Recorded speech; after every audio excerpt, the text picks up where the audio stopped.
ஒன்றா இருக்கும்போது நான் டைம் ஸ்பெண்ட் பண்ணுறது தான் சாப்பிடும்போது கூப்பிடுவாரு. ஆனால் அவரை பார்த்தா எல்லாருக்கும் ரொம்ப பயம். He was a very strict man. நல்லா படிக்கணும், ஈவினிங்கில் விளையாடணும், எக்ஸசைஸ் பண்ணணும், எல்லாம் ரொம்ப ஸ்ட்ரிக்டாக வளர்த்தாருங்க. நடுவில் என்னாச்சுன்னா, நாங்கள் எல்லோரும் லேட்டாக தூங்குறோம், லேட்டாக எழுந்திரிக்கணும்ட்டு கரெக்டாக 10 மணி ஆனால் எல்லாரும் என் ரூமுக்கு வந்துடணும். எல்லாரும் பெட்டெல்லாம் நாங்களே தூக்கிட்டு போவோம். தூக்கிட்டு போய் அங்கே போட்டு படுத்துட்டு காலையில் எழுந்திரிக்கும் போது எல்லாத்தையும் மடக்கி வச்சுட்டு கீழே கொண்டு வந்து பண்ணுறோம். அவர் அங்கே இருக்கிற வரைக்கும் நான் வந்து ஐ வாஸ் பெஸ்ட் ஸ்டூடெண்ட். அதனால் என்னை எதுவுமே சொல்லணும். படிக்கலாம் நான் அடி அடிப்பார். படிக்கிறதுனாக்கா நீங்கள் நல்ல மார்க் வாங்கலாக்கா அடிப்பார். ஆமாம், கோவப்படுவாங்க. பசிக்காக ரொம்ப கஷ்டப்பட்டு போது பக்கத்து வீட்டில் வந்து அம்மாக்கிட்டேருந்து இட்லி வாங்கி சாப்பிட்டாங்களாம். அப்போது அம்மாவுக்கு எங்கள் பாட்டிக்கு பயங்கரமாக கோவம் வந்து தண்ணி குடிச்சிட்டு படிக்க வேண்டியதாக ஏன் பிச்சை எடுக்கிறீங்கன்னு பிடிச்சி ரொம்ப அடிச்சுட்டாங்களாம். அந்த சமயத்தில் வந்து யாரையும் பார்க்க விடலை. என்ன காரணம் என்னன்னு தெரியல. அப்பாவுக்கு ரொம்ப வருத்தமாகி நேராக எழுந்து போயிட்டாங்க. பார்த்தே ஆகணும்ன்ட்டு. அப்புறம் போய் பார்த்தபோது 2 பேரும் கண் கலங்கிட்டாங்க. கண் கலங்கி ரொம்ப பண்ணி பேசிகிட்டு இருந்தாங்க. அப்புறம் வந்த உடனே அன்றைக்கி ராத்திரி தான் அவர் ஸ்ட்ரோக் வந்தது. அண்ணன் வந்து மிக்ஸ் சாப்பிட்ருக்காரு பொண்ணுக்கு நடந்துக்கிட்டே இருக்காரு. அப்போ சித்தப்பா சொன்னாரா ஊந்து வச்சுருவீங்க. அப்போ அந்த அத்தையம்மான்னு ஒரு ஆளுமா இருக்காங்க. அவங்க என்ன பண்ணாங்க, யானிமா வந்து படிக்கட்டில் உட்காந்துருந்தாங்க. கே ராமசாமியோட ஒய்ஃப் இருக்காங்க, கல்யாணி அம்மான்ட்டு. அவங்களும் பேசிகிட்டு இருக்காங்க. அந்த டைமில் ஜன்னலை திறந்துருக்காங்க. அப்போ ராதாண்ண ஆனால் ஆரம்பத்துலேருந்து ஜானியம்மாவும் தலைவன் கல்யாணம் பண்ணுறதுல அப்பா இருக்கு. ஏன்னா அவர் வந்து எங்கள் சித்தி பக்கம் இருந்தாங்க. இன்னொரு மணி இறந்து போனோம். இங்கே அவங்க ரொம்ப நாள் சொல்லுவாங்க, என் கல்யாணத்துக்கு முதல் இனிமேல் உங்கள் அப்பா தான் அப்படின்ட்டு. அப்பா எதுக்கே சொல்லுவாங்க. பொதுவாகவே அவங்க இன்செக்யூர் ஃபீலிங் தான் அவங்களுக்கு. ஜானகி ஆமாம், எப்படி அண்ணங்கிட்ட ஒட்டிட்டு வரணும் பயம் இருக்கும். உடம்பு தெரியாத போது பயங்கரமாக கோவம் வந்துச்சு. ஒரு நாளைக்கு என்ன பண்ண வந்து எல்லா ஃபோன் வயதையும் பிடிங்கி போயிட்டார். ஏன்னா இங்கேருந்து யாரோ பேசி ஏதோ பண்ணுறாங்க அப்படின்ட்டு கனெக்ஷன் எல்லாத்தையும் பிடிங்கிட்டாரு. இங்கேயும் பிடிங்கிட்டாரு, போயஸ் காலேஜையும் பிடிங்கிட்டாரு.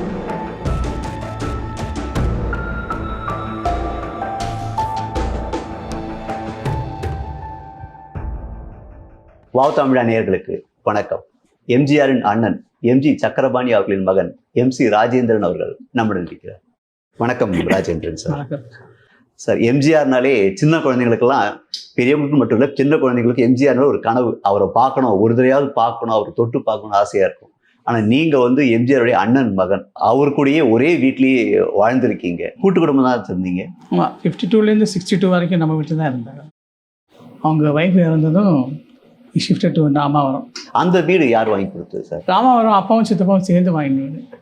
இன்ஃபேக்ட் அது வந்து அந்த நேரத்தில் அந்த இடம் வருதுன்னு தெரிஞ்ச உடனே எங்கள் அப்பா என்ன பண்ணார், எங்கள் சித்தியோட ப்ராவிடென்ட் ஃபண்ட், அவங்க ஹஸ்பண்டோட ப்ராவிடென்ட் ஃபண்ட் ஃபண்ட்ஸ் இருந்துச்சு, அதை வச்சுக்க சொல்லி கொடுத்தாங்க. அந்த பணத்தை உடனே எடுத்து கொண்டு போய் அது தோட்டத்தை வாங்கிட்டேன். அதுக்கப்புறம் இவங்க 2 பேரும் சேர்த்து மொத்தமாக போட்டு வாங்கிட்டாங்க. நீங்கள் கூட்டு குடும்பம் வந்து 52 to 62.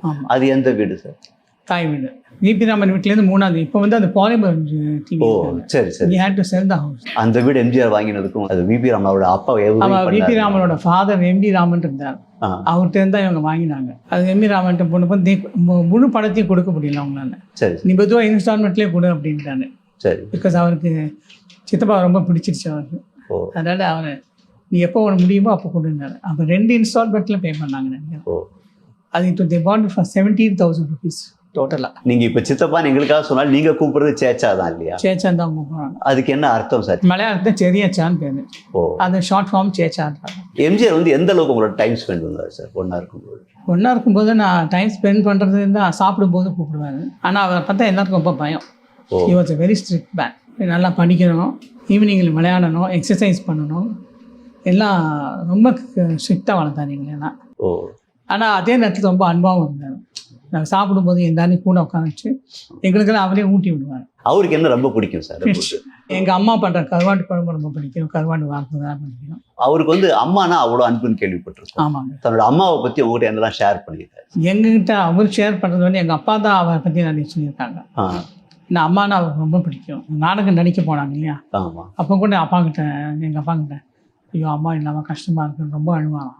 அம்மா பிரிஞ்சு இருக்க முடியலன்னு. ஆனால் எங்கள் பாட்டி ரொம்ப ஸ்ட்ரிக்ட்டு. அவங்க என்ன பண்ணுவாங்க, முரட்டுதானமா வெளியே போங்க, எல்லாம் பணிச்சு புட்டடி வாங்க அப்படின்வாங்களாம்.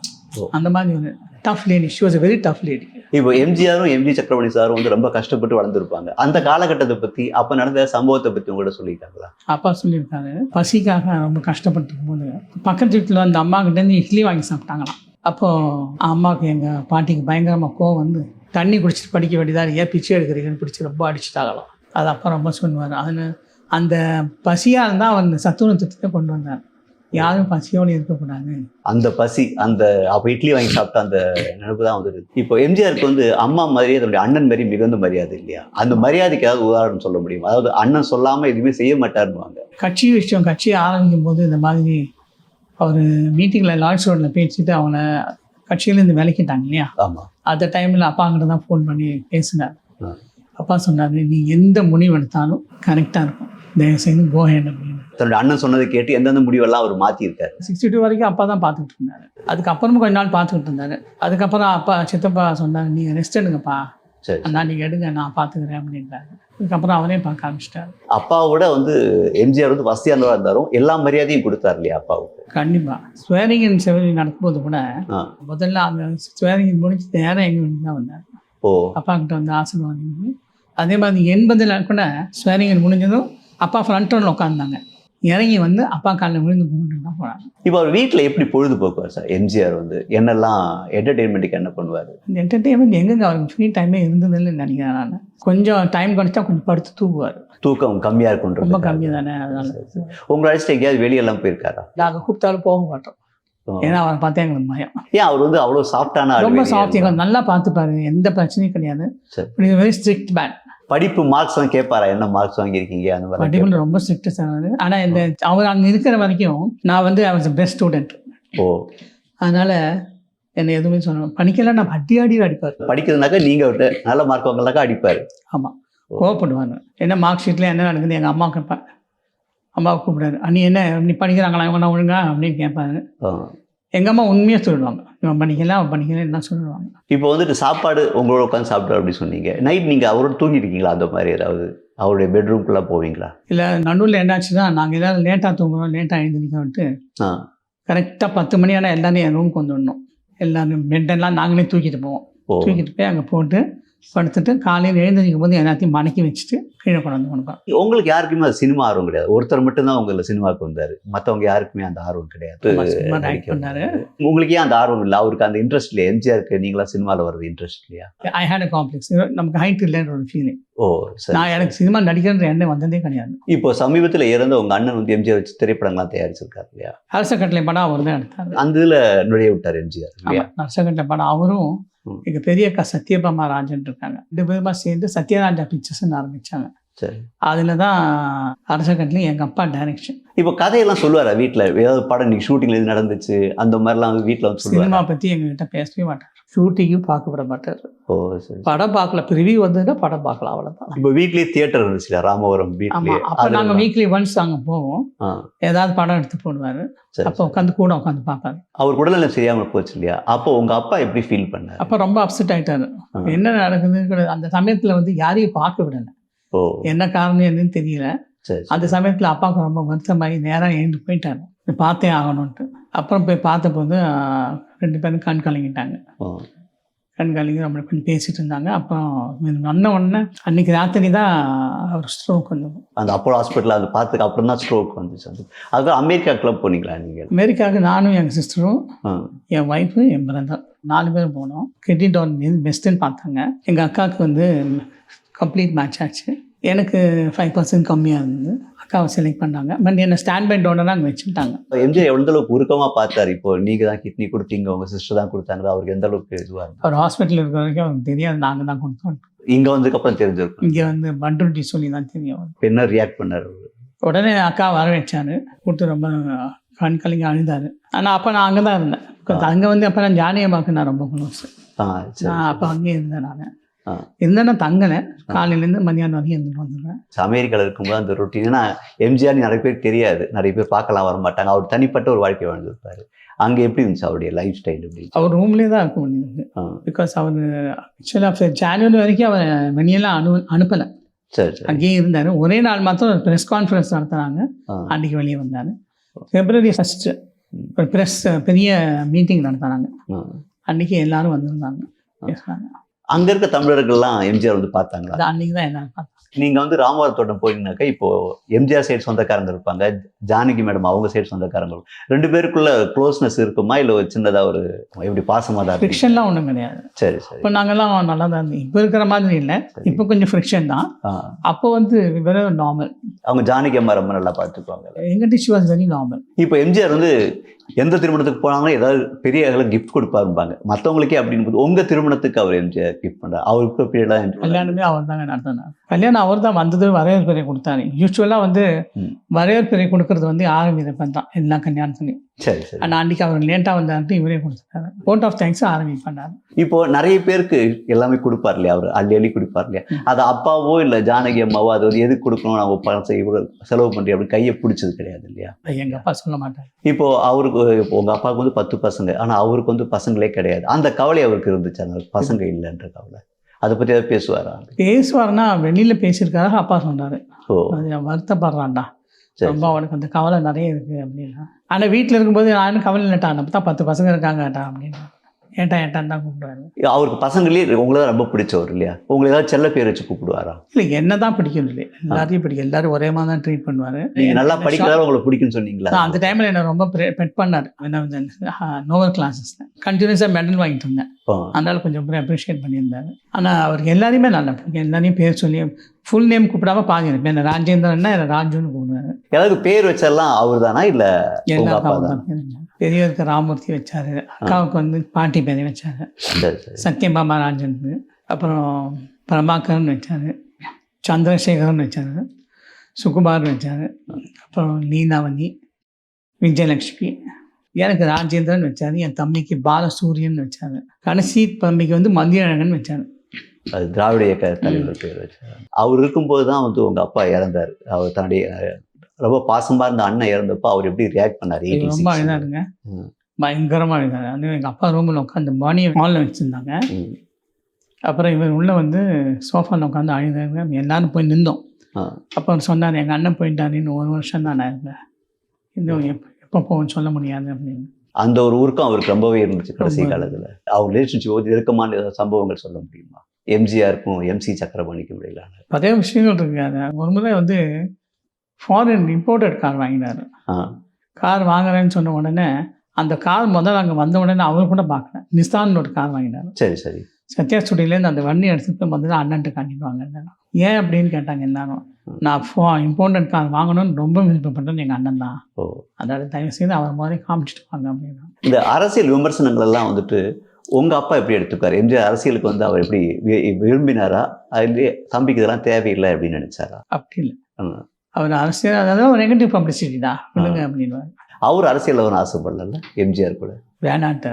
எம்ஜிஆர் வேணாம், அப்போ நம்ம ஃபேவரட்டிசம் பண்ணுற மாதிரி இருக்கும், வேண்டாம். ஆனால் பிரச்சாரத்துக்கெல்லாம் போனார். அப்பா 72 கட்சி பிரிஞ்ச போது த்ரூ அவுட் த ஸ்டேட் போனார் அப்பா. அதே மாதிரி ஹாஸ்பிட்டல் இருக்கும்போது கூட அப்பா தான் ஃபுல்லாக போனார். பிரச்சாரத்துக்கு எல்லா ஊருக்கும் அப்பவும் போயிருக்காரு. நீங்கள் யாரும் அரசியலுக்கு வரவே இல்லை? நான் வரல. அதுவும் இதே காரணம் தான், ஃபேவரட்டிசம் வரும்னு அவர் இருக்கும்போது யாருமே அரசியல் பக்கமே போகிறாங்க. இப்போ உங்கள் சகோதரர்கள் ஒருத்தர் மட்டும், அந்த எம்ஜிசி சுகுமார் மட்டும் சினிமாவுக்கு வந்தார், கல்லூரி தேர்தலில் கூட நின்னார் அப்படின்னு கேள்விப்பட்டேன். இல்லை, அவர் இல்லை, என் பிரதர் சந்திரன் இருந்தார். அதெல்லாம் எம்ஜிஆர் எப்படி என்கரேஜ் பண்ணார்? எம்ஜிஆர் அது வந்து என்ன பண்ணாங்கன்னா, அது ஒரு கதை. அது வந்து அங்கே நின்றவரில் அண்ணா நகர்லேருந்து யாரும் ஒருத்தர் அவர் தான் நிற்கிறேன்னு சொல்லியிருக்காரு போட்டுருக்கு. அதை வந்து ஜானியம்மாகிட்ட போய் வேற மாதிரி சொல்லியிருக்காங்க. ஜானியம்மா பார்த்து தம்பி நிற்கிறாரா, அந்த வேணான்னு சொல்லுங்கன்னு அவங்க தான் சொல்லியிருக்காங்க. மிஸ் அண்டர்ஸ்டாண்டிங் தான். அப்புறம் அவர் உடனே கூப்பிட்டு சந்திரன் விலங்கு அப்படின்னு. அப்போ கொஞ்சம் இல்லை விலங்கு சொன்னேன். அவர் உடனே என்ன பண்ணிட்டான்னு ஒரு அறிக்கையை விட்டார். இந்த மாதிரி இல்லை, எனக்கு இருக்கும் ஒன்றும் இல்லை, உறவும் இல்லை அப்படின்னு சொல்லி ஒரு அறிஞ்சு விட்டார். சந்திரன் அவருக்கும் இல்லை, ஃபேமிலிக்கே இல்லை, நான் வந்து அரசியலில் யாரையும் சேர்க்க விரும்பலை. என்னமோ இட் வாஸ் கொஞ்சம் கஷ்டமாக தான் இருந்திருந்தப்போ உங்களுக்கு. அப்போ உடனே அது கொண்டு தான் 4வது நாள் மீண்டுக்கு வந்தேன். அது நமக்கு ரியலைஸ்ட் தட் அது வந்து தவறான ஒன்று விஷயம்ட்டு. அப்பாவும் அதை பற்றி ஒன்றும் கேட்டுக்கல, அப்படி விட்டுட்டேன். அவங்க 2 பேருக்குள்ள ஏதாவது கருத்து மோதல் வருமா, எம்ஜிஆருக்கும் எம்சி சக்கரபாணிக்கும் நடுவில்? கருத்து மோதல் அண்ணன் தம்பி தான் எல்லாருக்கும் டிஃபரன்ஸ் ஆஃப் ஒப்பீனியன் வரும். சரி, அந்த மாதிரி உங்களுக்கு வரும். பண்ணி எப்படின்னா நேரடியாக பேசிக்க மாட்டேன். சப்போஸ் எங்கள் மாமா இருக்கார் பிச்சப்பேண்ட், அவர் தான் பயாலஜி டைரக்டர் எம்ஜிஆர் பிக்சர்ஸ். சரி சரி. அவரை வச்சு விடுன்னு விடுவார் இவர். அங்கே போனது அவன் கேட்க பண்ணுவார். ஆனால் நேராக பார்க்கும்போது 2 பேரும் ஒன்றுமே பேச மாட்டாங்க. அவர் மூலமா அந்த கருத்து முதல்கள் இதுவாரு. அதான் இவன் இன்னும் சொல்லுவார், 2 பேரும் நேராக பேச மாட்டாங்க, ஆனால் நம்மகிட்ட மாத்திரம் திட்டிட்டு இருக்காங்க அப்படின்னு. இந்த பண்டிகை காலங்களில் வீடு எப்படி இருக்குது? ஏன்னாக்கா நீங்கள் ஒரு 10 பசங்க, அப்புறம் வந்துட்டு அவருடைய வளர்ப்பு பசங்க கொஞ்சம் பேர் இருந்தாங்க, ஜானகி அம்மா அவங்க சொந்தக்கார அந்த பசங்க கொஞ்சம் பேர் இருந்தாங்க, ஒரு பெரிய ஒரு கூட்டமே இருக்கும். எப்படி உற்சாகமா இருக்குமா? ராமபுரத்தில் அங்கே முடிச்சுட்டு நேரம் இங்கே வருவார். நீங்க அங்கே போக மாட்டீங்க? நாங்கள் இங்கே எங்கள் அப்பா இங்கே தான் என்ன பண்ணுவாங்க. சரி சரி. அது வந்து எல்லாருக்கும் துணி அவர் எடுப்பார். ஓ. ஆனால் அப்போ எப்படின்னா எல்லாருக்கும் துணி எடுத்தாலும் ஒரே துணி தான். வீட்டில் வேலை செய்கிறவங்கலேருந்து பெரியவங்களுக்குன்னு ஒரே யூனிஃபார்ம். ஓ. எல்லாருக்கும் ஒரே பட்டு சட்டை, பட்டு வேஷ்டி. எல்லாருக்கும் பணம் கொடுப்பாரு. ஓ. அது 2 ரூபாயிலேருந்து 5 ரூபா ஆச்சு, 5 ரூபாயிலேருந்து 50 ஆச்சு, அப்புறம் 100 ஆச்சு. 100 தான் லாஸ்ட். இப்போ உங்களுக்கு அந்த கவலை இருக்காதா? நம்ம சொத்து, நம்ம சித்தப்பா இவ்வளோ சம்பாதிக்கலாம் மற்றவங்களுக்கு போகுதே, குடும்பத்துக்கு ஷேர் பண்ணாமல் அது வந்து தானமாக நிறைய பண்ணுறாங்க, உங்களுக்கு அந்த கவலைகள் இருந்துச்சா? இல்லை, அவர் ஆரம்பத்திலேயே சொல்லிட்டு இருக்காரு, நீங்கள் எல்லாம் நீங்களாக முயற்சி எடுத்து மேலே வர பண்ணி பாருங்க, என்ன எதிர்பார்க்காதீங்கன்னு சொல்லிட்டு. இப்போ அவர் நிறைய பேருக்கு வீடெல்லாம் வாங்கி கொடுத்தாருனாங்க. இப்போ உங்களுக்கு அந்த மாதிரி ஏதாவது வேலைக்கு ஏதாவது சிபாரிசு பண்ணுவோம் அந்த மாதிரி எதாவது பண்ணியிருக்காரா? அவங்க பண்ணலை. என் வேலைக்கு சிபாரிசு பண்ணது ஜானிங்க. அப்போ நீங்கள் வந்து அவங்ககிட்டயே ரொம்ப செல்லமாக இருந்திருக்கீங்க. ஆமாம், அவங்க எங்கிட்ட செல்லமாக இருந்தாங்க. பட் இது என்னமோ அந்த ஈக்குவேஷன் எங்களுக்கும் அவங்களுக்கும் சரியாகும், எங்கள் ஃபேமிலிக்கு அவங்களுக்கும். And she was close to me. ஆனால் நான் எங்களுக்கும் அவங்களுக்கும் அந்த ஈக்குவேஷன் சரியில்லாமல் இருந்துச்சு. பட் நல்லா இருப்பாங்க, எங்கள் அப்பாட்டெலாம் வந்து ரொம்ப மரியாதையாக இருப்பாங்கன்னா. பட் அது என்னமோ அது சரியாகலை. கடைசியில் எம்ஜிஆர் மறைவுக்கு அப்புறம் நீங்கள் அடிக்கடி அவங்கள போய் விசிட் பண்ணுவீங்களா? April 4th, 1988 வரைக்கும் போனேன். ஓ. அதுக்கப்புறம் அங்கே இருக்கிற விஷயங்கள்லாம் எனக்கு பிடிக்கல, அதனால வந்துட்டேன். இப்போ அவங்க அரசியலுக்கு வந்தது அது வந்து நீங்கள் எப்படி பார்த்தீங்க? அவங்க அந்த காலகட்டத்தில் நீங்கள் போயிட்டு இருந்தீங்க இல்லையா? ஆமாம். அவங்க எம்ஜிஆர் மறைவுக்கு அப்புறம் ஒரு முதல்வர் ஆனாங்க இல்லையா? அதை நீங்கள் எப்படி பார்த்தீங்க? அப்போ நாங்கள் தான் இருந்தேன். அப்போ அவங்க வந்து நான் அட்வைஸ் பண்ணேன் ஃபர்ஸ்ட்டு, வேணுமா அக்கான்னு தான் கூப்பிடுவேன். சரி சரி. அக்கா நமக்கு வேணுமாக்கா, அவங்களுக்கு தெரியுமா? நானாக பண்ண போகிறேன், எத்தனை ஆஃபீஸர் இருக்காங்க பண்ணிப்பாங்க அப்படின்னாங்க. ரைட்டு. அவங்க முதலே அது ஒரு இதாக இருந்தால் நான் தான் அடுத்த சிஎம்ன்ற மாதிரி தான் பேசிட்டாங்க அந்த பக்கம். அவங்க பேசலை, அங்கே இருக்கிறவங்க அவங்க எல்லாருமே சேர்த்து அவங்கள சிஎம் ஆக்கினாங்க. அதுக்கப்புறம் கட்சிக்காரங்களாம் தொடர்ந்து உங்களை தொடர்பு இருந்தாங்களா அவங்க ஃபேமிலி? இல்லை, நான் வந்து பார்ட்டியோட எந்த கான்டாக்டும் இல்லை. இருந்தாலும் எம்ஜிஆரோட அங்கே இருக்கிற அஃபிஷியல்ஸ்க்கு எல்லாரும் எனக்கு தெரியும். சரி சரி. அஃபிஷியலி எனக்கு எல்லாரோடையும் கான்டாக்ட்ஸ் இருந்துச்சு. பார்ட்டி பீப்புள்ன்றது யங்ஸ்டர் தான். சைலேந்திர சாமி தெரியும், ஏசி சண்முகம் அவருக்கு தெரியும், வெள்ளச்சாமியில் ஒருத்தர் இருந்தார். அந்த மாதிரி யங்ஸ்டர் நமக்கு தெரியும். அவங்கெல்லாம் நம்ம வீட்லேயே வருவாங்க போவாங்க. அண்ணங்களோடலாம் ரொம்ப க்ளோஸாக இருந்தவங்க அவங்க எல்லாம். இப்போ ஊரில் எம்ஜிஆர் பிறந்த வீடு இருக்கு இல்லையா, அந்த வீடை அப்படியே மெயின்டைன் பண்ணுறதுக்கு நீங்கள் அதை பண்ணிட்டு இருக்கீங்களா? அந்த வீடு தான் நாங்கள் சைனியாருக்கு போட்டுட்டோமே. அவர் அந்த நினைவாலயமாக வச்சுருக்காரு அவர். இப்போ அந்த ஊரோட டச் இருக்கா? கேரளாவோட டச் வந்து இருக்கா உங்களுக்கெல்லாம்? இல்லை, அங்கே யாரையும் தெரியவே தெரியாது யாரையும். சித்தப்பாவுக்கு ஒரு வருத்தம், அந்த ஊரில் அவங்க அம்மாவை சரியாக ட்ரீட் பண்ணலன்ட்டு. அதனால அவர் யாரையுமே அங்கேருந்து என்டர்டெயின் பண்ணல. ஓ. அம்மாவை யாருமே ஊரில் மதிக்கலை. அம்மா அங்கேருந்து வந்துட்டாங்கல்ல, கும்பகோணம் வந்துட்டாங்கல்ல. அப்புறம் ஐ திங்க் அப்பா சொன்னது, அந்த வீடு வந்து அப்பா ஏலத்தில் எடுத்தாங்க. எடுத்து 1953 4 எடுத்துகிட்டு வந்தாங்க. அவரோட மனம் விட்டு பேசுறதெல்லாம் ரொம்ப கம்மி இல்லை எம்ஜிஆர் குழந்தைங்களோட? இப்போ பேசுவார், எல்லாம் தமாஷா உட்காந்து பேசுவார். சரி. டைனிங் டேபிளில் உட்காந்துருந்தா கேட்பாரு, என்ன இதெல்லாம் கேட்பாரு. அன்னைகளுக்கு பையன் இதான் கேட்டு சடனாக ஏதாவது தான் கோவம் வந்துடும், தப்பாக இருந்தால் சொல்லிட்டா. ஓ சரி. அதுக்காக நாங்கள் அதிகமாக பேச மாட்டோம். இப்போ பிற்காலத்தில் எம்ஜிஆர் வந்து டிவியில் நிறைய படங்களாக பார்க்கும்போது நீங்கள் கூட இருந்திருப்பீங்க. ஆமாம். அவருக்கு அப்புறமா அவருக்கு பிடிச்ச ஹீரோ யாராக இருந்தார்? எனக்கு தெரிஞ்சு நாங்கள் இருக்கும்போது ஒரு நாளைக்கு கீழே வந்து அந்த டேப்புன்னாரு. ஜானிம்மா எந்த டேப்புன்னு? அந்த இவரோட படம் விஜயகாந்த் படம் உழவன் மகனா, இந்த ரேக்லா சண்டையெல்லாம் ஒன்று. ஆமாம் ஆமாம். அதேதான். அது கேட்டு வாங்கி அது வேணாம், ரெண்டா பார்த்துட்டீங்களே நாங்கள் அந்த அம்மா ஜானியம்மா அப்படின்னாரு. ஓ. அப்புறம் பூவுங்க இந்த அவரை கூப்பிட்டு அதை கேன்சல் திருப்பி எடுத்துப்பேன்னு சொல்லி அதை ரொம்ப நேரம் போட்டு பார்த்துட்டு இருந்தேன். அவர் கொஞ்சம் ஓய்வில் இருக்கும்போதெல்லாம் படம் தான் பார்ப்பார் இல்லையா? அவர் படம் பார்ப்பார். அமெரிக்கால இருந்து போ அந்த ஓய்வு நேரத்தில் அவருடைய படங்களை திரும்ப பார்த்தாரா, இல்லை மற்றபடி ஏதாச்சும் பார்த்தாரா? எந்த நல்லா இருக்கிறதெல்லாம் எடுத்து பார்ப்பார். இப்போ உடற்பயிற்சினா எம்ஜிஆர் நல்லா உடற்பயிற்சி பண்ணுவார். அங்கே ஒரு ஸ்மால் ஜிம் வச்சுருந்தார் அவர் அதில் தான் எல்லாம் பண்ணிட்டு இருப்பார். அதான் ஒன்று சத்யராஜ் பண்ண ஒன்று கொடுத்தாரு, கரெல்லாம் கட்டேன். உங்களுக்கு அதில் ஒன்றும் கிடைக்கல? இல்லை, கிடைக்கல. இந்த வீட்டில் வந்து எம்ஜிஆர் எதுவும் பொருட்கள் இல்லையா உங்ககிட்ட? எம்ஜிஆர் வந்து எங்கள் ஃபஸ்ட்டு தடவை எங்கள் வீட்டுக்கு அடிபட்டுட்டு ஹாஸ்பிட்டல்லேருந்து வீட்டுக்கு வந்தார். அப்போ எங்கள் அம்மா ஒரு குண்டடிப்பட்டோம். அப்போ அம்மா கப்பு நிறைய பால் கொடுத்தாங்க. அதை நான் வாங்கி வச்சுக்கிட்டேன். அந்த குண்டடிப்பட்ட காலத்தில் அதை எம்ஜிஆர் எப்படி எடுத்துக்கிட்டாரு? அந்த தன்னுடைய வாய்ஸும் போயிடுச்சு, அது எப்படி அவர் திரும்ப கான்ஃபிடென்ட்டாக மீண்டு வந்தார்? இல்லை, அவர் டப்பிங் பண்ண சொன்னாங்க. ஏன் அவ்வளோ கஷ்டப்படுறாரு, டப்பிங் வச்சுக்கலாமா? முடியவே முடியாது. என்னை வச்சு பண்ண எடுக்கிறதா இருந்தால் நான் தான் பேசுவேன். டப்பிங் முடியாதுன்ட்டு. அதுக்கு அவர் எப்படி ப்ராக்டிஸ் பண்ணாரு தெரியுமா? வாய்ஸ் தெரபிஸ்ட் வந்து பண்ணி கொடுத்துருந்தாங்க. 2வது தடவையும் அதே மாதிரி அவருக்கு பேச்சு பிரச்சனை வந்துச்சு, அப்பவும் அவர் ப்ராக்டிஸ் பண்ணார். ஆமாம், அவர் வாய்ஸ் தெரபிஸ்ட் இங்கே ஒருத்தர் இருந்தார். சரி சரி. மனோகரன் தான் நினைக்கிறேன், டாக்டர் மனோகரன். அந்த இடைப்பட்ட காலத்தில் அவர் பேசணும் உங்களுக்கு புரிஞ்சிட்டு இருந்துச்சா? அவர் எப்படி நீங்கள் கம்யூனிகேட் பண்ணீங்க அவரோட? இல்லை, என்னை வந்து அப்பா வந்து ஹாஸ்பிட்டல் இருந்தாங்க, கெஸ்ட் ஹாஸ்பிட்டலில். அங்கேருந்து ஒரு ஆப்ரேஷன் அதை நடத்தியிருந்தாங்க. அப்போது கீழே வந்து எப்படி அப்படின்னாரு. புரிஞ்சுக்கிட்டானு தான் கேட்குறாரு. நல்லா இருக்கான்னு நாளைக்கு நாளைக்கு டிஸ்சார்ஜ் பண்ணுவாங்கன்னு சொன்னாங்க. இப்போ எம்ஜிஆர் வந்து எம்ஆர் சுட்ட சம்பவம் இருக்கு இல்லையா, அது உங்கள் நினைவில் இருக்கா? அப்போ என்ன நடந்துச்சு? நினைவு இருக்கு. நான் 67 ஜனவரி 12 நினைக்கிறேன். அன்னைக்கு பொங்கல் அடுத்த நாளைக்கு தான் நினைக்கிறேன். 13th வந்தது பொங்கல். அப்போது எலிகன் பப்ளிசிட்டிஸ்லேருந்து கமல்நாதர் இருக்கார். அவர் எங்கள் அப்பா கிட்ட அந்த அரச கட்டணி அட்வர்டைஸ்மெண்ட்டை காமிச்சிட்டு இருக்காரு. எங்கள் அப்பா கட்டில் உட்காந்து பேசிட்டு இருக்காரு. ஃபோன் அடிச்சுது. யார் ஃபோன் எடுங்கன்னாரு. நான் தான் போய் ஃபோன் எடுத்தேன். டாக்டர் பிஆர்எஸ் கூப்பிட்டாரு. அப்பா சித்தப்பாவோட டாக்டர். சின்னவர் யாரும் சுட்டுட்டார், ராதா சுட்டுட்டாராவே அப்படின்னாரு. அப்போ நான் ஒன்றா அப்பா கிட்ட சொன்னேன், என்னன்னு கேட்டேன். நான் ராதானை சேச்சாவை சுட்டுட்டாங்களாம் அப்படின்னு. எனக்கு எல்லாம் பப்ளிசிட்டியாக இருக்கும், இது எலெக்ஷன் ஸ்டண்ட்டாக இருக்கும்னாரு. அவர் வந்து ஃபோன் எடுத்தார். என்ன சார் என்னாரு. உடனே எங்கள் மாமா மேனேஜிங் டைரக்டர் கொஞ்சம் மேனேஜர் ஊனி வந்தார். மலையாளத்தில் சொன்னார் அப்பாக்கிட்ட, அஞ்சலி சுட்டு அடுத்து சுட்டு. அப்போ உடனே அப்பா தான் டென்ஷன் ஆகிட்டார். அப்போ தான் அவருக்கு சீரியஸ் புரிஞ்சிச்சு. உடனே அப்பா வண்டி எடுத்துகிட்டு நேராக ஹாஸ்பிட்டல் போனாங்க. எல்லாரும் கொஞ்சம் நேரம் பொறுத்து இருக்கும்னு நினைக்கிறேன். அண்ணா வந்தார், அண்ணா கலைஞர் வந்தார், நெல்வியன் நெடுஞ்சன் எல்லாரும் வந்தாங்க. ஒன்றும் இல்லைம்மா நல்லா இருக்காது, பயப்பட வேண்டாம் அப்படின்னு எங்கள் அம்மா சொன்னாங்க. அதுக்கு நான் இது சித்தி சொன்னது ஆன்லைன் பேசிட்டு இருந்தாங்களாம்.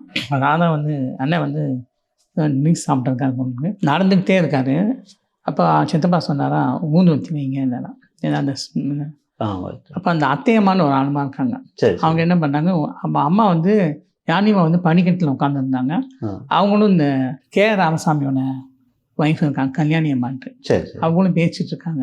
அந்த டைமில் இவங்க அந்த அம்மா ஊதுவத்தி வச்சாங்க, திருப்பி வந்துட்டாங்கன்னா திருப்பி வேற எதுவும் கொண்டு வைக்கணும் போனாங்க. அப்போ இந்த பொண்ணு என்ன பண்ணிச்சு, கேரளா நாட்டு செல்வின்னு ஜன்னலை திறந்துருக்காங்க. அப்போ ராதான கதவை பூனிங்க. அப்புறம் அம்மா சொன்னாங்கன்னா நீ வந்து அப்படின்னு. இந்த அம்மா திருப்பி உள்ளே போனாங்க. போயிட்டு திருப்பி வராங்க, சத்தம் நினச்சி ஷூட் பண்ணுற சத்தம். என்ன சத்தப்பா ஞானிமா கேட்டாங்க. இல்லைம்மா சத்தம் கண்டுது, ஐயா கீழே விழுந்து கிடக்குறாரு அப்படின்னு. யார் சொன்னது? இந்த அப்பா, அத்தையப்பா. அப்புறம் அந்த உடனே வாசு இருக்காங்க, இந்த பெட்ராந்தான் பண்ணி போலீஸ், அவர் பிடிச்சாரு. உடனே பிடிச்ச உடனே விதப்பட்டார். அப்படியே எழுந்து பாடிக்கால் டிரைவரை கூப்பிட்டு அப்போவே கூட்டிகிட்டு வேறு ஹாஸ்பிட்டல் போயிட்டார். அதுக்கப்புறம் இவர் அங்கே வந்து கொஞ்ச நேரம் சுற்றிக்கிட்டு இருந்தாராம். அப்புறம் இவர் எழுந்துட்டு போய் காரில் உட்காந்துச்சு. நேராக என்ன பண்ணுறாரு, சைதாப்பேட்டில் போய் இந்தியாவில் என்ன சுட்டுட்டான்னு எம்ஆர் ராதா. அந்த சம்பவம் வீட்டில் ரொம்ப ஒரு டென்ஷனாக இருந்திருக்குள்ள அவங்க எல்லாருக்குமே. வீட்டில் ரொம்ப பயந்துட்டாங்க. எங்கள் வீட்டுக்கு முன்னாடி அவ்வளோ கூட்டம் வந்துச்சு, பயங்கரமாக. இப்போ அரசியல் கட்சி தலைவர் யாராவது உங்கள் வீட்டுக்கு வந்தா அப்போ நீங்கள் பார்த்து பேசியிருக்கீங்களா? அண்ணா வந்துருக்காரு, சித்தப்பா வந்தாலும் எல்லாத்தையும் பேசுவாங்க. அவரெல்லாம் என்ன பேசுவார் உங்ககிட்ட? அவர் எங்கிட்ட என்ன படிக்கிறீங்க எல்லாம் கேட்டார். நீ என் தம்பி ரொம்ப படிக்கிறேன், எல்லாரையும் பேசுவார். எல்லாரும் கலைஞர் கூட பேசுவார். சரி சரி. அவர் ரொம்ப பிடிச்ச ஒரு அண்ணா இல்லையா? அண்ணாவை பற்றி ஏதாவது எம்ஜிஆர் பேசியிருக்காரு? அவங்க அப்பா கிட்ட பேசிட்டு இருப்பார். அந்த மாதிரி அவன் ஏதோ ஒரு மீட்டிங் போயிட்டு வந்தோம், ரொம்ப பேசியிருந்தாங்க, நல்லா பேசினாருண்ணா. அது பேசிட்டு போயிட்டு அப்படின்னு பேசி. இப்போ உங்களுக்கு தெரிஞ்ச வரைக்கும் எம்ஜிஆருக்கும் கருணாநிதிக்கும் இடையில எந்த அளவுக்கு நட்பு இருந்துச்சு? எங்கள் அப்பா கிட்ட தான் அவர் க்ளோஸாக இருந்தார் கலைஞர். முதல்லயே அவங்க 2 பேருக்கும் கொஞ்சம் ஃபிரிக்ஷன் இருந்துகிட்டே இருந்தது. அது எப்பவுமே நடுவில் நின்று பண்ணிக்கிறது இவர் தான். ஆரம்பத்துல 2 பேருக்கும் ஒரு கொஞ்சம் ஃபிரிக்ஷன் எப்பவுமே இருக்கும். முதல்ல ஃப்ரெண்ட்ஸாக தான் இருந்தாங்க. அது அப்புறம் ஒரு ஃபிரிக்ஷன் எப்பவுமே இவங்களுக்கு கூட தகராறு தான் எங்கள் அப்பா சரி பண்ணுவாங்க. எந்தெந்த வகையெல்லாம் அப்பா வந்துட்டு எம்ஜிஆர் உதவிகரமாக இருந்திருக்காரு? சினிமா ஃபீல்டில் பிரச்சனைகளை கையாளுறதுக்கு, அரசியலில் எல்லாத்துக்கும் ஒரு அரசியல் டைரக்டர் இல்லாட்டி கூட ஏதாவது ஃப்ரெண்ட்லியாக அட்வைஸ் கொடுப்பாரு இல்லையா? இந்த மாதிரிலாம் அட்வைஸ் கொடுத்து அப்பா ஏதாவது அப்பாவுக்கு சித்தப்பாக்கு அட்வைஸ் பண்ணோன்னா அந்த கதவெல்லாம் சாத்துங்க, எல்லாம் வெளியே போங்கன்ட்டு தனியாக உட்காந்து பேசுவேன். ரொம்ப வனீடாக சில சமயம் தோட்டத்தில் இருந்து வந்தார். என்ன ப்ராப்ளம் தெரியும், ஃபேமிலியில் எதுவும் அவங்களுக்கு பிரச்சனை, அது ஐ நாட் வந்து ரொம்ப வருத்தப்பட்டார். அது ரொம்ப நேரம் பேசிகிட்டு இருந்தார். அப்புறம் அப்பா நிறைய அட்வைஸ்லாம் பண்ணி இவ்வளோ நாளாக அவன் இமேஜோடு இருக்கேன், இதை மெயின்டைன் பண்ணுறதுக்கு you have to carry on அப்படின்னு நான் கேட்டேன். இப்போ எம்ஜிஆர் உங்களுக்குலாம் என்ன அட்வைஸ் பண்ணுவார்? ஜென்ரலாக படிக்கிறது மட்டும்தான். படிங்க, நல்ல வேலைக்கு போம், சினிமாவோ அரசியலுக்கோ வராதிங்க. உங்கள் அப்பாவுக்கும் எம்ஜிஆருக்குமான கடைசி சந்திப்புன்னு நீங்கள் எதை சொல்வீங்க? நீங்கள் இருந்திருக்கீங்களா அப்போது? ஆமாம், அப்பாவோட 75வது பிறந்தநாள் லாட்ஸ்ரோ வீட்டில் தான் நடந்தது. அப்போ சித்தப்பா வந்திருந்தார். அது என்ன வருஷம்? அது 86 ஜூன் நினைக்கிறேன். சரி. அப்போது அப்பா வந்து நான் விஷயங்கள்னா பேசணுண்டா அப்படின்னாரு. பேசுங்க, நான் புரியுதா நான் பேசுகிறதுன்னு கேட்டார். கேட்குது, நீங்கள் பேசுங்க அப்படின்னாரு. அப்பா அந்த அவர் 84 இங்கே இல்லாத போது என்னென்ன நடந்தது அந்த விவரம் முழுக்க சொன்னார். அவர் எல்லாத்தையும் கேட்டார். அப்புறம் அப்போ அந்த கிருஷ்ணசுவாமியோட பதவியிலேருந்து எடுத்திருந்த டைம் அதெல்லாம் சொன்னார். அவன் மேலே எதுவும் தப்பு இல்லை, நீ அவசரப்பட்டு முடிவு எடுத்துட்டேன்ற மாதிரிலாம் பேசியிருக்காரு. எல்லாத்தையும் கேட்டுட்டு சரின்னு சொல்லிட்டு, ஆனால் அவர் போனதுக்கப்புறம் அப்பா என்னென்ன சொன்னாரோ ஒவ்வொன்றா ஆக்ஷன் எடுத்தார். அதே மாதிரி அப்பா கொஞ்ச நாள் இறந்துட்டார், ஒரு 2 மாதத்துல. அதே கிருஷ்ணசாமி திருப்பி மந்திரியாக்குனார். அப்பா சொல்லியிருந்தார் எடுத்த தப்பு அப்படின்னு. அது அந்த பேச்சு எவ்வளோ கிட்டத்தட்ட ஒரு 2 மணி நேரம் பேசியிருப்பாங்க. 2.5 மணி நேரம் பேசினாங்க 2 பேரும். அது எப்படி அவர் புரிஞ்சுக்கிட்டார்? அவர் அந்த டைமில் எம்ஜிஆரோட பேச்சு அவ்வளோ புரியாது. இல்லை, சிலமே ஆக்ஷன்லேயே சொல்லுவாராம். செல்வி மேலே தப்பு இருக்கா தெரியலன்னாரு. ஒரு தப்புன்னாரு. பிரசிடெண்ட்டுக்கு லெட்டர் எழுதுனது அப்படின்னு எம்ஜிஆர் சொன்னார். தப்பு பண்ணிட்டாங்க அப்படின்னா அந்தளவுக்கு எல்லா விஷயத்துமே டிஸ்கஸ் பண்ணுவார். தப்பு, அது தப்பு, அதனால தான் நான் கொஞ்ச நாள் பேசுனேன் அப்படின்னாதான். அதுக்கப்புறம் ஜானிமா பற்றி ஏதோ பேசிட்டாங்க, அதுவும் அவருக்கு விருப்பப்பட்டேன். இவங்க கோபா வந்தவங்க நிறைய பேசுவாங்க அப்பா. ஆனால் இங்கே பப்ளிக்கில் அப்படி பேசக்கூடாது அப்படின்னு ஃபீல் பண்ணார். அதை தான் அப்பா எல்லா விவரமும் சொல்லிட்டார். அன்றைக்கி என்னென்ன நடந்தது, நீ ஹாஸ்பிட்டலுக்கு போனது வந்தது கொண்டது எல்லாம் தெரியும். இவர் போய் பார்க்க முடியாமல் கூட இருந்துச்சு, அதெல்லாம் கூட சொல்லியிருப்பாரு நினைக்கிறேன் அப்பா, இல்லையா? ஆமாம், அதையும் சொல்லிட்டார். இப்போ ஜானகி அம்மா வந்துட்டு உங்கள் அப்பாவோட எப்படி பழகுவாங்க? நான் ஆரம்பத்தில் ஜானகி அம்மாவும் தலைவரும் கல்யாணம் பண்ணுறதுல அப்பா விருப்பம். ஏன்னா அவர் வந்து இவங்க சைடு எங்கள் சித்தி பக்கம் இருந்தாங்க. எம்ஜிஆர் இன்னொரு மணி இறந்து போனோம். அவங்க ரொம்ப நாள் சொல்லுவாங்க, என் கல்யாணத்துக்கு முதல் இனிமே உங்கள் அப்பா தான் அப்படின்ட்டு. அப்பா இதுக்கே சொல்லுவாங்க. அவங்களும் பேசிக்க மாட்டாங்க அவ்வளோவா? நல்லா பேசுவாங்க. ஒரு காலத்தில் டெய்லி ஈவினிங் வந்து எங்கள் அப்பா ரூமில் அம்மா அப்பா அவங்க 3 பேரும் உட்காந்து 2 மணி நேரம் பேசிகிட்டு இருப்பாங்க ஜானகியோட. அந்தளவுக்கு நெருக்கமாகவே இருந்திருக்காங்க. அப்பெல்லாம் நெருக்கமாக தான் அம்மா, அவங்க நெருக்கமாக தான் இருக்காங்க. பட் இருந்தாலும் ஒன்றுக்கு ஒன்று என்னன்னே தெரியலாது. ஏன்னா நான் அங்கே இருந்து பார்த்துருக்கேன், அதனால தெரியாது. உங்கள் அம்மாவுக்கும் எம்ஜிஆருக்குமார் பாசம் எப்படி இருந்துச்சு சார்? ரொம்ப பிடிக்கும் எங்கள் அம்மாவை. ரொம்ப முக்கியமான கேள்வி அது. அம்மாவை அம்மா மாதிரி பார்ப்பார். அண்ணின்னா உருவார். சின்ன வயசுல எங்கள் அம்மாவெல்லாம் ரொம்ப கிண்டல்லாம் பண்ணுவாராம். எங்கள் அம்மா ப்ரெக்னெண்ட்டாக இருப்பாங்க. அவங்க நடந்து போகிற மாதிரிலாம் நடந்து பார்த்து கிண்டல் பண்ணுவாராம். ரொம்ப அம்மா கிட்ட பாசமாக இருந்தாங்க. திடீர்னு ஒரு நாளைக்கு சத்யா ஸ்டுடியோவில் ஃபோன் பண்ணி அர்ஜென்ட்டாக கருவான்னு கேட்குறாங்க. அம்மா உடனே பண்ணி அனுப்புவாங்க. அம்மாவோட சமையல் தான் அவர் ரொம்ப பிடிக்கும். அம்மா என்னெல்லாம் ஸ்பெஷலாக செஞ்சு கொடுப்பாங்க எம்ஜிஆர்? நான்வெஜ்ஜில் என்ன பண்ணி கொடுப்பாங்க அம்மா. அம்மா அவருக்கு ரொம்ப பிடிச்சது கருவானு தான். ஆனால் அது கொஞ்சம் ஹெல்த் இஷ்யூஸ்க்கு அவருக்கு ஒரு காரணம். அதனால தான் அவர் ப்ராப்ளம்ஸ் தான் நிறைய வந்து, ஏதாவது சால்ட் கண்டென்ட் வந்து நிறைய. 84க்கு அப்புறம் அந்த ஃபுட் ஹேபிட்ஸ் கொஞ்சம் மாறிச்சு இல்லையா? ஆமாம், ஆனால் அவர் சாப்பிட்றதுல கண்ட்ரோல் எல்லாம் போயிடுச்சு.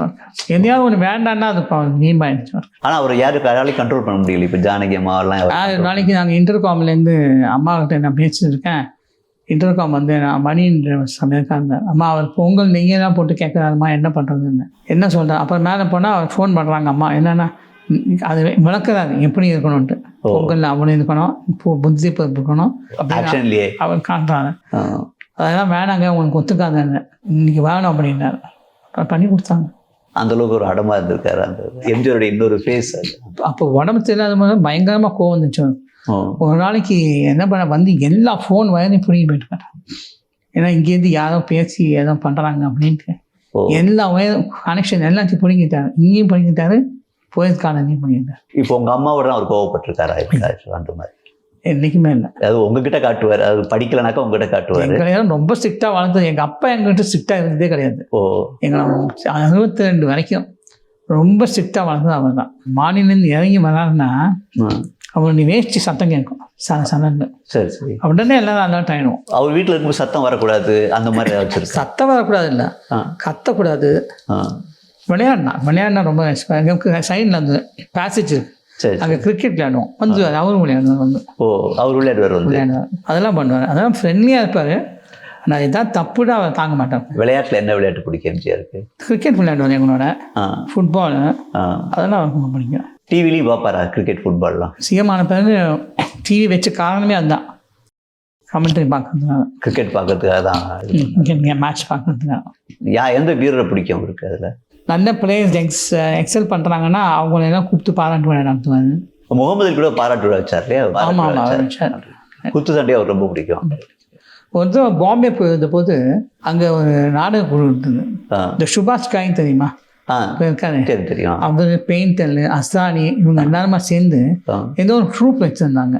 அவங்கள சென்னைக்கு வர வச்சு சத்யா ஸ்டுடியோல பெரிய விழா நடத்தினாங்க. அதுக்கப்புறம் அவங்க 4 பேர் யார் வந்தாலும் நேரத்தை இந்தியாவில் போய் பார்ப்பாங்க. இப்போ லீலாவதி அவங்க வந்து கிட்னி கொடுத்தான்னு சொல்லி அவங்களுக்கு பதில் உதவி அவர் ஏதாச்சும் பண்ணியிருக்காரு? அப்போ வந்து இவங்களும் ஒன்றும் கேட்கல, ஏதாவது தேவைப்படும் போது ஏதாவது கேஷ் கொடுத்துருக்காரு தவிர. சரி சரி. பெருசாக ஒன்று நாங்கள் அப்பா முதலே சொல்லிட்டாரு, 10 பேரையும் கூப்பிட்டாரு, யாருக்கு பொருந்துதோ அவங்க கொடுங்க, காசு பணம்லாம் கேட்காதீங்க. அது கூட ஒரு தடவை என்ன பண்ணிட்டாங்க, ஊருக்கு போகும்போது எக்ஸ்பெண்டிச்சருக்கு காசு கேட்டதை தவறாக சொல்லிட்டாங்க. அமெரிக்கா போகிறது. ஆமாம், அது அப்பா சொன்னார், போகிறதுக்கு அவங்களுக்கு என்ன எக்ஸ்பெண்டிச்சர் கொடுங்கன்னு எங்கள் பிரபாகரன் இருக்கார்.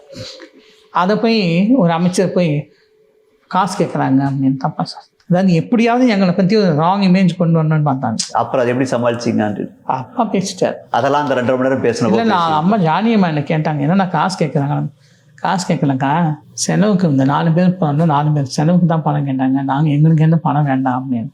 சரி சரி. நீங்களே ஆர்கனைஸ் பண்ணால் கூட போகணும் அப்படின்னு ஹாஸ்பிட்டலில் வச்சு கேட்டாங்க என்ன. அப்புறம் அதை அவங்களே ஆர்கனைஸ் பண்ணிட்டாங்க. அவங்களே அதான் பண்ணிட்டாங்க. பிஎஸ் பரமசிவம் இருக்காங்கல்ல, ஆமாம், அவர் ரொம்ப ஹெல்ப்ஃபுல்லாக இருந்தார். அவரோட பிரைவேட் செக்ரட்டரி. ஓ சரி. அவர் தானே பண்ணார். நீங்கள் எம்ஜிஆர் அந்த ஃப்ளைட்லேயே போனீங்களா தனியாக போனீங்களா? அது வந்து ஹாஸ்பிட்டல் மாதிரி தானே போச்சு. ஆமாம், அதனால நாங்கள் போனேன். அப்போ அந்த காலத்தில் உங்களுக்கு அமெரிக்காவில் யார் உதவினாங்க? உங்களுக்கு யார் கூட இந்த மினிஸ்டர்ஸ் யாராவது இருந்தாங்களா? மினிஸ்டரில் எங்களுக்கு ஒரு செக்யூரிட்டி எப்போ இருந்தார், சங்கர் சுப்புன்னு சொல்லி ஒருத்தர். சரி சரி. அவர் இப்போ ரிட்டையர் ஆகிட்டார். அவர் இன்னும் கான்டாக்டில் இருக்கார் அவர். அப்போ அந்த தேர்தல் பிரச்சாரத்துக்கு எம்ஜிஆரோட வீடியோ ஒன்று எடுத்தாங்க இல்லையா? அப்புறம் நீங்கள் இருந்தீங்களா? நாங்கள் இல்லை, அப்போ எங்களை வந்து எங்கேயோ அனுப்பிட்டாங்க, நீங்கள் சும்மா இங்கே உட்காராதீங்கன்னு சொல்லி இந்த சைட் சீங்க அனுப்பிட்டாங்க. எடுக்கிறதுக்காக இல்லை, அதுக்கு ஒரு காரணம் இருக்குது. இவங்க நாங்கள் பார்த்தோம் ஒரு தடவை போய், யார் மூலியமாக பார்த்தோம்னா பிஎஸ் தான் எங்களை அனுப்பினார். சரி பாருங்கள், உங்கள் சித்தப்பா நீங்களே பாருங்கன்னு. சரி. போய் பார்த்துட்டு வந்த விஷயம் அங்கே யாரும் சொல்லிட்டாங்க. அவங்க கோவம் வந்துச்சு. ஏன்னா இவங்க என்கிட்ட ரொம்ப அன்பாகவும் ரொம்ப ஓன் அழுதாரு, அண்ணே எப்படி இருக்காருன்னா கேட்டாங்க. அது நியூஸ் அங்கே போய் அவங்க வருத்தம் பண்ணாங்க. ஜானகி அவங்க வருத்தப்பட்டாங்க. என்ன தெரிய, அது ஒரு காரணம் நீங்கள் அப்போ வெளியே போனதுக்கு. அது உடனே எங்களை பிளான் பண்ணி அனுப்பிட்டாங்க. ஏன்னா இருந்தால் அன்றைக்கி நீ போய் பார்ப்பாங்கன்னு. அது டிஸ்டர்பன்ஸாகவும் இருக்கும் அப்படின்னு அவங்க நினச்சாங்க. இல்லை, அவங்க பெர்மிஷனோட எப்போ பார்க்கலாம் விடுவாங்க, பட் வித்தவுட் தட் பர்மிஷன் நம்மளை மீறி போகிறாங்களோ அப்படின்னு ஒரு ஃபீலிங் வந்து ஒரு நினைப்பு அவங்க. அது பொதுவாகவே எல்லா வீட்லேயும் இருக்கும் இல்லையா? அது திருமணமாகி வந்தாங்கனாக்கா அவங்க சைடு ஃபேமிலி, இவங்க சைடு ஃபேமிலி, பொதுவாகவே அவங்க இன்செக்யூர் ஃபீலிங் தான் அவங்களுக்கு. ஜானகி ஆமாம், எப்படியும் அண்ணங்கிட்ட ஒட்டிட்டு பயம் இருக்கும். அதனால தான் அது as a person she is very nice. நீங்கள் ரொம்ப நெருக்கமாக அவங்களோட ரொம்ப க்ளோஸாக இருந்திருக்கீங்க அக்கா. பட் என்னென்னா இந்த ஃபேமிலின்னு வரும்போது அந்த ஈக்குவேஷன் சரி ஆகும். அவங்களுடைய கடைசி காலம் எப்படி இருந்துச்சு சார்? ஜானகி அம்மாவோட கடைசி காலம். நான் வந்து அவங்களோட இருந்தப்போ கொஞ்சம் கிட்னி ஃபெயிலியர் ஆகிடுச்சோம். ஆமாம், அது கிட்னி டோனர் கிடைக்கலன்னு நினைக்கிறேன் அவங்களுக்கு. அதனால் 96 சும்மா சேரில் இப்படி உட்காந்துருந்தாங்களாம். யாரோ ஒரு குழந்தைய வந்து அப்படியே என்னாங்களோ அப்படியே விழுந்துட்டாங்களாம். நீங்கள் போனீங்களா? அவரு என்னந்தாலும் அந்த சமூகத்தில் இவன் தான் ராஜேந்திரன் ரெக்கக்னைஸ் பண்ணதும் அவங்க தான். என்ன பிரச்சனைகள் எங்களுக்குள்ள இருந்தாலும் என் விஷயத்தில் அவங்க வந்து ரொம்ப எங்கே போனாலும் என்னை கூட கூப்பிட்டு போகிறது. 87 வரைக்கும் பாருங்க, யார் கேட்டாலும் இது என் பிள்ளைன்னுவாங்க. அப்படி தான் இருந்தாங்க. ஒரு சில விரசல்களை யாராவது சொல்லி கொடுத்துருப்பாங்க ஏதாச்சும். பப்ளிக்காக சில விஷயங்கள் சொல்ல முடியாது. எம்ஜிஆர் எப்போது உங்களோட விளையாடி இருக்காரா ராமவார தோட்டத்துலேயும்? ராமவார தோட்டத்தில் ஆரம்பத்தில் இங்கே இருக்கும்போது அப்பா வீடெல்லாம் கட்டாரு. கட்டி எல்லாரும் வாரம் அங்கே போவோம். அப்போ போகும்போது ஸ்விம்மிங் பூலில் தண்ணி நிரப்பி நான் வரேன் எல்லாரும் எனக்கு வெயிட் பண்ணுங்கன்னு வந்து விதவிதமான ஆக்ரோபாட்டிக்ஸ் பண்ணுவாங்க. கீழே குதிக்கிறது, ரோல் பண்ணுறது, மேலேருந்து ஜம்ப் பண்ணுறது, கால் 2 மடக்கிட்டே குதிப்பாங்க. பயங்கரமாக ஸ்விம்மிங் பண்ணுவாங்க. யார் ஸ்விம்மிங் தெரியல எடுத்து தண்ணியில் போட்டுருவாங்க. கற்றுக்கணும்னு சொல்லிட்டு அவரே கற்றுக் கொடுத்துருக்காரா யாருக்காச்சும்? நான் எனக்கு கற்றுக் கொடுத்துருக்காரு. ஓ. ஏன்னா எனக்கு ஸ்விம்மிங் வராது, சரி சரி. அப்படியே எனக்கு வரல. அதே மாதிரி தோட்டத்தில் சாப்பிட போது எல்லாரும் சின்ன பந்தயம் இவரும் தான் இருந்தேன், தேஞ்சாவும் தான் இருந்தாங்க. என் தட்டில் மீனை காணும். ஏன் உன் இலையில மீன் இல்லைன்னு. நான் மீன் சாப்பிட மாட்டேன். அது எப்படி சாப்பிடாம இருந்தேன்? மீன் கருப்பையாக கூட்டேன், மீன் வைங்க அவனுக்கு அப்படின்னு உட்காந்து பிச்சு பிச்சு கூட சாப்பிட்டேன் சார். அது எதையுமே ஒதுக்கக்கூடாது அப்படின்ட்டு. மீன் சாப்பிட்ணும் அப்படின்னு. அதே மாதிரி எங்கள் சித்தி உயிரோடு இருக்கும்போது அவங்க மேலே கூப்பிட்டாங்க. கூப்பிட்டா நாங்கள் மேலே போனோம், நானும் தம்பியும். இவன் என்ன கேள்வி கேட்டார், சரி சாப்பிடலாம் உட்காந்துங்கன்னாரு. எறா மசாலா இருந்தது, நான் எறா சாப்பிட மாட்டேன். அது எப்படி சாப்பிடாம இருப்பேன் வான்னு சொல்லி ஆத்தோன்னு சொல்லி வாங்கி ஊற்றி விட்டு அப்புறம் அன்னிலேருந்து இதான் சாப்பிட ஆரம்பிச்சிட்டேன். அந்த மாதிரி விருப்பங்களை பார்க்க மாட்டார் அவர். அவங்களுக்கு பிடிக்கலன்னா விட்டுடலாம் அந்த மாதிரி நினச்சிக்க மாட்டார். இது அது எப்படி சாப்பிடாம ஏன்னு எல்லாம் சாப்பிட்றோம், அதையே சாப்பிடக்கூடாதுன்னு சொன்னாங்க. பக்கத்தில் விகே ஆச்சாரி இன்ஸ்டியூட்டில் இருந்துச்சு. இப்போ லாய்ஸ் கார்னரில் இந்தியன் பேங்க். சரி சரி. அங்கே வந்து எல்லாரும் டெய்லி காலையில் போய் ஜிப் ஆடலாம். மொத்த பேரும் அது 6 பேர் பிரதர்ஸ். ராமூர்த்தி வர மாட்டாங்க, நாங்கள் 6 பேர் போவோம். அங்கே டெய்லி போயிட்டு அப்புறம் அதுக்கு சர்டிஃபிகேட்லாம் கொடுக்க சொல்லி நம்பியார் தலைமையில் பாராட்டு விழா நடத்தி எனக்கு சர்டிஃபிகேட்லாம் கொடுத்தாங்க. அது ஒரு 4-5 வருஷம் நடந்தது. இப்போ நான் அங்கே போனதுக்கப்புறம் போனேன். நம்பியாருக்கு எம்ஜிஆர் நல்ல நெருக்கமாக நடிச்சுக்கோங்க, ரொம்ப க்ளோஸ். அவங்க நிறைய அட்வைஸ் பண்ணுவார். ஏதாவது ஒரு விஷயம் செய்யறாது வச்சுருக்க, நம்பியார் கூப்பிட்டு அண்ணங்கிட்ட போய் கேட்டுப்பாரு, நான் செய்யலாமா, எனக்கு நேராக கேட்க கஷ்டமாக இருக்குன்னு. அதாவது எம்ஜிஆர் கேட்பார் நம்பியார். நம்பியார் வந்து இங்கே கேட்பாரு. சரி ஒரு விஷயம் சொன்னார், அது சொல்ல முடியாது. சரி சரி. நானே சொல்கிறேன் வேண்டாம், உன் இமேஜ் கெட்டு போயிடும் வேணாம் அப்படின்னு சொல்லியிருக்காரு. அதை கேட்டுக்கிட்டாரு. இப்போ ஊருக்கே பாடம் சொன்ன ஒரு எம்ஜிஆர், ஆனால் அவருக்கு வந்து அட்வைஸ்னாக்கா அது நம்பியார் தான் கொடுப்பாரு. அது மாதிரி இப்போ ஆசைக்கட்டை படத்தை ஜெயலலிதா மேடமும் அவங்க ஒன்றா பார்த்துருந்துருக்காங்க 86ல். சரி. அப்போ சொன்னார் அண்ணன் டைரக்ஷன் இருந்து அவருடைய ஒரு ஆக்டிவ் ஒரு அவர் சிற்பியாக வருவார். அதில் வந்து அண்ணனை போய் பாரு, அண்ணன் முடியாமல் இருக்காரு அப்படின்னா. இப்போ மேடம் வந்தாங்க வீட்டுக்கு. அதான் first time she's coming home. வந்து அப்பா கூட கிட்ட 2 hours பேசிட்டு ஆமாம், அது காதலியாக நடிப்பாங்க. அது 2 ஸ்டோரி இருக்குது. ஒரு ஸ்டோரி வந்து சரோஜா தேவி இறந்துருவாங்க, இந்த அம்மா வந்து சன்னியாசம் பாதி போவாங்க. இன்னொன்று வந்து கல்யாணம் பண்ணிப்பாரு, ஜெயலலிதா இறந்துருவாங்க, சரோஜா தேவி இறந்துருவாங்க. அது கதையோட முடிவெல்லாம் வந்துட்டு எப்படி அது எம்ஜிஆர் சொல்லுவாரா இந்த இப்படி பண்ணலாம் அப்படின்ட்டு? அது சந்தர்ப்பத்துக்கு ஏற்ற மாதிரி. இப்போ நல்லா ஸ்மூத்தாக போயிருந்தா சுபமாக எண்டாகும். சரி சரி. ஸ்மூத்தாக ஒத்து வரலன்னா அவங்க ஸ்டோரியை முடிச்சுடுவாங்க. இப்போ அவர் வந்து கால் ஷீட் பிரச்சனை எல்லாம் பண்ணுவார் அப்படின்னு ஒரு சிலர் அந்த மாதிரி பண்ணியிருக்காங்க. அந்த மாதிரி ஏதாவது இது பண்ணியிருக்காரு? கால் ஷீட் பிரச்சனைனா அவனுக்கு வந்து சப்போஸ் இப்போ நீங்கள் படம் அனுப்புறீங்க வச்சுக்க, உங்கள் சைட்லேருந்து எதாவது அவனுக்கு தப்பான நியூஸ் போச்சுன்னா அவங்க அவாய்ட் பண்ணுவாங்க. அது அவங்களையும் தெரிஞ்சு சரி பண்ணால் அவர் திருப்பி கால் ஷீட். ஆனால் கால் ஷீட்லாம் வந்து அப்போ தானே பார்த்துட்டு இருந்தார், அப்போ தான் அதெல்லாம் ஸ்மூத்தாக. ஆனால் அப்போ சமயத்தில் கொஞ்சம் நிறைய பிரச்சனைகள்லாம் இருந்துச்சு. ஏன்னா கால் ஷீட் கொடுத்து ஒத்துப்பாரு, ஆனால் அவர் வேறு எங்கேயாவது சப்மிட் பண்ணிடுவார். எம்ஜிஆர் சமைக்கிறது அதை சமாளிக்கிறது எங்கள் அப்பா தான். எல்லாத்தையும் எங்கள் அப்பா வாங்கிட்டார். எம்ஜிஆருக்கு வர எல்லாத்திட்டையும் ஒரு கேடயமாக இருந்தார் எம்ஜிஆர். இப்போ ஜெயலலிதா மேடத்துக்கும் உங்கள் ஃபேமிலிக்குமான ரிலேஷன்ஷிப் எப்படி இருந்துச்சு? ஆரம்பத்துலேருந்து நான் ஜானியம்மா கூட தான் இருந்திருக்கேன். உள்ளுக்குள்ளேயே பிரச்சனை இருக்கும்போது கூட I want to be third one. But நான் யாரும் சயின்ஸ் எடுக்கல. ஜெயலலிதா மேடமுக்கும் அவங்களும் கொஞ்சம் ஃப்ரிக்ஷன் இருந்தது. இந்த ப்ராப்ளம் தான். அது அப்புறம் 4 உடனே சரியாயிடுச்சு அவங்களுக்குள்ள. நீங்கள் போய் பார்த்ததில்ல அவங்கள ஜெயலலிதா? நான் வந்து இவங்க கூட இருக்கேன்னு அவங்களுக்கு தெரியும். அவங்க வீட்டுக்கு வந்த போது கூட என் ஒய்ஃப் இன்ட்ரோடியூஸ் பண்ணாரு. எனக்கு வந்தது தெரியும், ராஜு ஒய்ஃப் தானே தலைவர் நிறைய சொல்லியிருக்காங்க அப்படின்னாங்க. மகன் கல்யாணத்துக்கு இன்விடேஷன் கொடுக்க இருந்தேன். நானே எதிர்பார்க்கல. ரொம்ப நல்லா கவனிச்சாங்க. உட்காந்து என்ன பையன் என்ன பண்ணுறான் அப்படின்லாம் விசாரணை. எம்ஜிஆருடைய காஸ்டியூம் இருக்குல்ல சார், அது ஒயிட்னா கூட அது சொல்ல இந்த நாடோடி மண்டலில் நிறைய காஸ்டியூம்ஸ் எல்லாமே எங்கள் அப்பா தான். எங்கள் அப்பா ஒரு என்சைக்ளோபீடியெல்லாம் வாங்கி வச்சுக்கிட்டு இந்த மன்னர் காலத்து ட்ரெஸ் எல்லாம் எப்படி இருக்கணும் எல்லாமே தான் பண்ணி கொடுத்தேன். அப்பாவோட வேஷ்டுமே ஒரு ஆபட் மாதிரி இருக்கும். அந்த காலத்து யூரோப்பியன் ஆபட்ஸ் இருக்காங்க, அவங்களும் வழுக்கையா ஒரு ரோம்ஸ் போட்டு கூன் போட்டே நடப்பாங்க. எல்லா காஸ்டியூமும் நிறைய அப்பா அதில் நிறைய இன்வால்வ் ஆயிருக்காங்க. உழைப்பது இல்லாமல் உரிமைன்னு ஒரு பாட்டு இருக்கு, குதிரையில் போகணும். அது பேக் ப்ரொஜெக்ஷன் தான் எடுத்தாங்க. எப்படி போனோன்னு தெரிஞ்சப்போது அவங்க என்ன பண்ணாங்க, இந்த மண்ணு பான் இருக்குங்க, அதில் உட்காந்துக்கிட்டாங்க 2 பேரும். இவங்க கூட இந்த சேனாதிபதி அதுலேயே ஆணி இப்படி பிடிச்சா அந்த பாண்ட் இப்படி ஆடும்போது அப்படி குதிரையில் போகிற மாதிரி இருக்கும். அதெல்லாம் இவங்க ஐடியா பண்ணாங்க. இப்போ எம்ஜிஆர் படங்களை டைரக்ட் பண்ணாரு, அதுலேயும் வந்து அப்பாவுடைய பங்கு முக்கியமாக இருந்திருக்கும் இல்லையா? அப்பா என்ன கூட்டம் உட்காந்து பேசுவாங்க. அங்கே ரிஹர்சல் ஹால்னு ஒன்று இருக்கு. சரி சரி. எங்கள் வீட்டுக்கு முன்னாடியே ரிஹர்சல் ஹால்னு ஒன்று இருக்கு. சரி சரி. அங்கே தான் இவங்க எல்லாம் உட்காந்து மியூசிக் போகிறது சரி, டிஸ்கஷன் கூட்டா உட்காந்து பேசுறதுக்கு எல்லாமே அவங்க தான். இப்போ எம்ஜிஆருக்கும் மற்ற சினிமா கலைஞர்களும் பிரச்சனைனாக்கா அதை ஏதாவது தீர்க்கறதுக்கு அப்பா ஏதாவது உதவி பண்ணுவார்? 62 வரைக்கும் அப்பா பண்ணியிருக்கார். நிறைய எல்லாம் பேட்சப் பண்ணி எல்லாம் பண்ணார். இங்கேருந்து அங்கே போய் ஒரு வருஷத்துக்கு அப்புறம் நேற்று பேனா பண்ணிங்க சித்தப்பா, அப்பா நீ அண்ணன் நீங்கள் நெஸ்ட் எடுங்கன்னு சொன்னாங்க. அப்போலேருந்து அவரே பார்த்துக்கிட்டேன். அந்த காலத்துல ஒன்றும் ஃப்ரிக்ஷன்லாம் ஒன்றும் கிடையாது, நீங்கள் வேண்டாம் ரெஸ்ட் எடுத்துக்கோங்கன்னு சொன்னாங்க. அந்த டைமில் ஃப்ரிக்ஷன் ஒன்றும் கிடையாது. சரி சரி. ஆனால் கடைசி வரைக்கும் அவங்களுக்குள்ள பெரிய அளவு நிறைய அபிப்பிராய பேதங்கள்லாம் இருந்திருக்கு.